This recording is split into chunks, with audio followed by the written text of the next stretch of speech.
Hi friends, आपको पता ही होगा कि ग्रेटर नोएडा वेस्ट में गोदरेज अपना एक रेजिडेंशियल प्रोजेक्ट लेके आ रहे हैं और आज की हमारी ये वीडियो भी उसी के बारे में है। आज हम डिटेल में इस प्रोजेक्ट को समझेंगे बिकॉज इस प्रोजेक्ट का रेरा ऑलरेडी आ चुका है। तो जो भी इंफॉर्मेशन हम आपके साथ आज शेयर करने वाले हैं वो एग्जैक्ट इंफॉर्मेशन होगी, ना कि tentative, unlike prior RERA. Friends, आपने रियल एस्टेट में एक पैटर्न नोटिस किया होगा कि specially after Covid people are longing for large spaces for obvious reasons. Because अगर आपको सारा दिन घर में ही बैठना पड़ेगा तो डेफिनेटली आप बड़े घर चाहोगे जिसमें ज़्यादा कमरे हो, ज़्यादा स्पेस हो।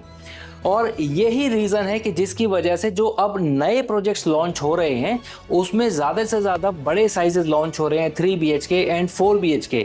और 2 BHK जो पहले काफ़ी लॉन्च हुआ करते थे, आज की डेट में वो पूरी नोएडा मार्केट से ख़त्म ही हो गए हैं, क्योंकि सिंपली लोग खरीद ही नहीं रहे 2 BHK, इसीलिए बिल्डर बना ही नहीं रहे। फॉर एग्जाम्पल, टाटा जैसा बड़ा brand Tata eureka park sector 150 Noida में अपने 2 BHK नहीं बेच पा रहा पिछले 6 सालों से, और जबकि उसके 3 BHK कंप्लीटली सोल्ड आउट हो चुके हैं एटलीस्ट 1.5 से 2 साल पहले ही।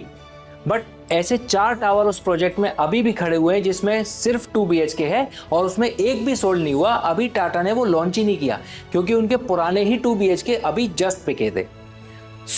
अगर आप 2 BHK गलती से खरीद भी लेंगे और कभी आपको फ्यूचर में बेचना पड़ेगा तो ना तो आपको बायर मिलेगा और ना ही एप्रिसिएशन। आप समझ सकते हैं कि प्रायर कोविड ज्यादातर प्रोजेक्ट्स की कॉन्फ़िगरेशन 2 एंड 3 BHK हुआ करती थी, 4 BHK काफी रेयर हुआ करते थे। बट आज की डेट में मोस्टली प्रोजेक्ट्स की configuration 3 and 4 BHK and above sizes होती है। Cut a long story short, पिछले 3 सालों में अपार्टमेंट्स के साइजेस बढ़े हैं, प्राइसेस बढ़े हैं और प्रोजेक्ट्स में लग्जरी का स्टैंडर्ड भी बढ़ा है।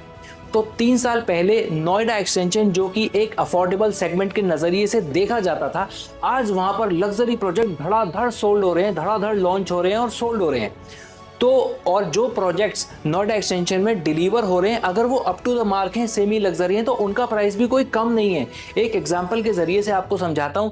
ATS नोबिलिटी नाम से एक प्रोजेक्ट है नोएडा एक्सटेंशन में सेक्टर 4 में। वहां पर 1675 स्क्वायर फीट का अपार्टमेंट है जो कि 2 करोड़ से लेकर के 2 करोड़ 25 लाख रुपए तक मिलता है। सेम बिल्डर का, सेम कैटेगरी का अपार्टमेंट आपको प्रोजेक्ट 150 में मिल जाएगा ATS पायस हाइडवेज के नाम से। वहां पर आपको जो डील मिलती है वहां पे 190 से 2 करोड़ तक डील मिलती है। तो नोएडा एक्सटेंशन में महंगा हो गया और सेक्टर 150 से भी ज्यादा महंगा हो गया। तो रीजन क्या है? यहाँ पे कनेक्टिविटी बहुत अच्छी है।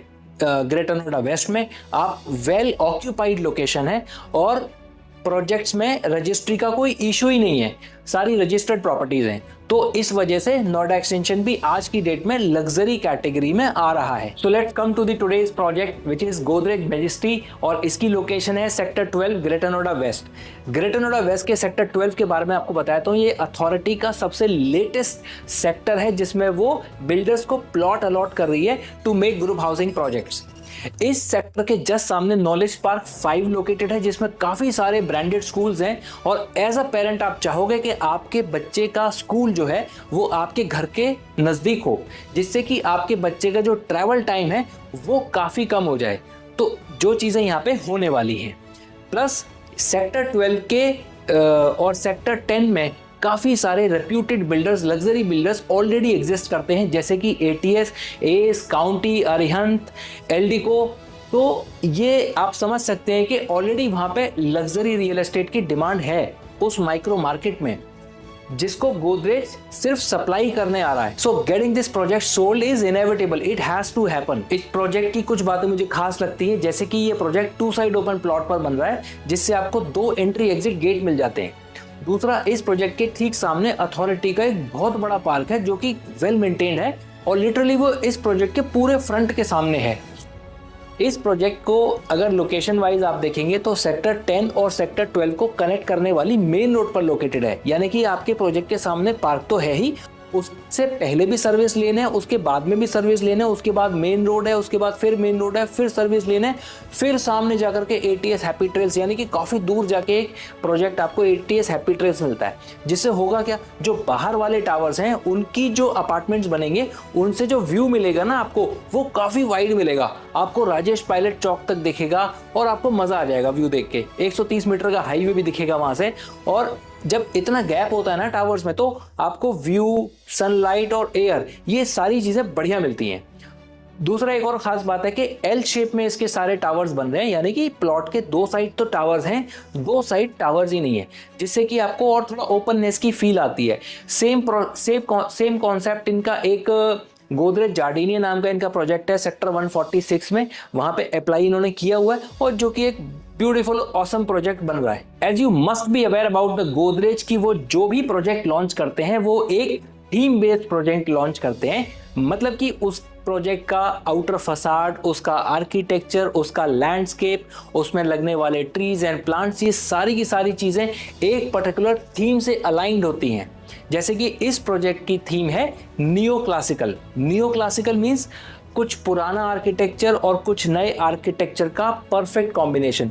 जैसे कि आपने कनॉट प्लेस में देखा होगा, वाइट कलर की बिल्डिंग्स होती हैं, उसमें राउंड राउंड पिलर्स होते हैं, कुछ वही फील आपको इस प्रोजेक्ट में आने वाली है। वहाँ की चौड़ी सड़कें, वहाँ की ग्रीनरी, वहाँ का new classical design, all that you are going to experience in this project. Isn't it amazing? Now if I talk about some important points जो कि आपके डिसीजन मेकिंग में हेल्प कर सकते हैं, तो वो हो सकते हैं कि इस माइक्रो मार्केट में नोएडा एक्सटेंशन के ऑलरेडी लग्जरी रियल एस्टेट की डिमांड है, जिसको एस और एटीएस काफ़ी टाइम से सप्लाई कर रहे हैं।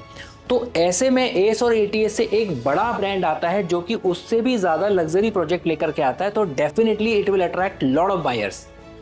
दूसरा, ये प्रोजेक्ट एक प्रपोज मेट्रो स्टेशन जो कि राजेश पायलट चौक पर है उससे बहुत नज़दीक है, तो उसका होना, और प्लस 130 मीटर हाईवे से बहुत अच्छी कनेक्टिविटी होना, और ये land directly greater Noida authority से अलॉट हुई है, तो कोई जॉइंट वेंचर का ना होना, कोई जॉइंट वेंचर पार्टनर नहीं है इस प्रोजेक्ट में।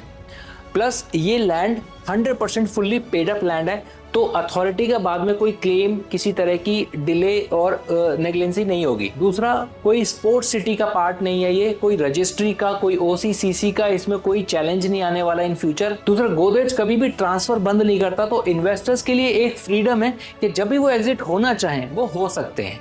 इस प्रोजेक्ट में एज अ डेवलपर इंडिया का सबसे बड़ा ब्रांड होना गोदरेज, वो भी अपने आप में एक बड़ी बात है। इस प्रोजेक्ट के जस्ट सामने नॉलेज पार्क 5 का होना, वो भी एक इसका प्लस पॉइंट है। अब इस प्रोजेक्ट की पर्टिकुलर कुछ डिटेल्स के बारे में बात कर लेते हैं, जो कि जस्ट एक इन्फॉर्मेशन है आपके लिए। जैसे कि इसका लैंड पार्सल 8 एकड़ का है, इसमें टोटल 7 टावर्स बनेंगे, और इसमें जो कॉन्फ़िगरेशन होने वाली है 3 BHK, 3+ सर्वेंट और 4 BHK की कॉन्फ़िगरेशन होने वाली है। जो टावर हाइट रहेगी इसमें G+ यानी कि ground plus 34, ground plus 23 and ground plus 24 इसकी हाइट रहने वाली है। जो स्ट्रक्चर डिजाइन है इस प्रोजेक्ट का वो होगा बेसमेंट 1 लेवल प्लस स्टिल्ट प्लस पोडियम बेस्ड रहेगा। जो उसका क्लब हाउस होगा वो ग्राउंड प्लस 3 फ्लोर का होगा, और उसमें 27,000 स्क्वायर फीट एरिया होगा, जिसमें कि ऑल मॉडर्न एमिनिटीज होंगी। साइजेस की अगर बात कर ले तो 3 BHK होगा 1754 स्क्वायर फीट का, 3+ सर्वेंट होगा 2367 स्क्वायर फीट का, और 4 BHK होगा 2576 स्क्वायर फीट का। प्राइसेस अभी गोदरेज ने आउट नहीं किए हैं, वो गोदरेज का पैटर्न है, जिस दिन लॉन्च होगा उस दिन वो प्राइसेस आउट करेगा। कॉम्पिटिटिव प्राइसेस होंगे बट अभी डिक्लेयर नहीं है। How did you like this video? Please do let me know in the comment box. अगर इस प्रोजेक्ट में भी आपको इन्वेस्ट करना है या फिर एंड यूज के लिए अपने लिए कोई यूनिट बुक करनी है, तो आप डायरेक्टली मुझे कॉल कर सकते हो मेरे दिए हुए नंबर पर। Thank you for watching this video. Bye bye.